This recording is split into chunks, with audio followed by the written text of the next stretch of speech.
প্রকৃতির নীরব আলিঙ্গনে দাঁড়িয়ে আছে বাংলার প্রাচীন সভ্যতার এক অনন্য সাক্ষী শালবন রাজার প্রাসাদ। সময়ের গর্ভে হারিয়ে যাওয়া এক ইতিহাস, যার দেয়ালে লুকিয়ে আছে বৌদ্ধ ধর্মের জাগরণ, স্থাপত্যের সৌন্দর্য আর অতীতের মহিমা।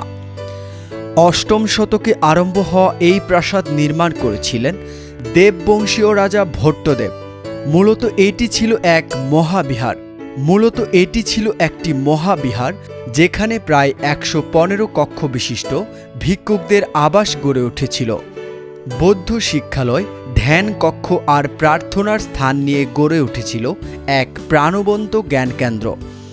শালবন প্রাসাদ মূলত আয়তাকার ভূমি পরিকল্পনায় নির্মিত। চারদিকে আবাসিক কক্ষ আর মাঝখানে ছিল একটি কেন্দ্রীয় মন্দির।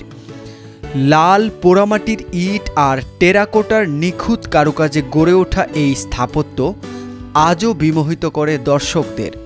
এই মহাবিহার শুধু ধর্মীয় উপাসনার কেন্দ্রই ছিল না, বরং তা ছিল শিক্ষা, সংস্কৃতি আর দর্শনের মিলনক্ষেত্র। এখানে আবিষ্কৃত প্রত্নবস্তু প্রমাণ করে বৌদ্ধ ধর্মের পাশাপাশি গড়ে উঠেছিল এক সমৃদ্ধ শিল্প ও বাণিজ্য কেন্দ্র।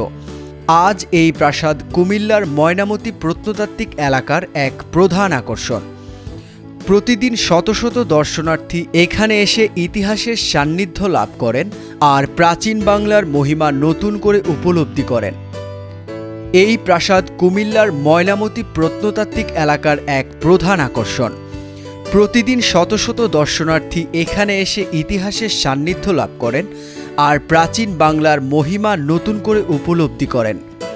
শালবন রাজার প্রাসাদ কেবল ভগ্ন প্রাচীরের নাম নয়, এটি বাংলার প্রাচীন সভ্যতার গৌরবময় উত্তরাধিকার। সময়ের ধুলোয় ঢাকা থাকলেও এর ইতিহাস আজও আমাদের শেকড়ের কথা মনে করিয়ে দেয় আর ভবিষ্যৎ প্রজন্মকে আহ্বান জানায় অতীতকে জানতে, সংরক্ষণ করতে।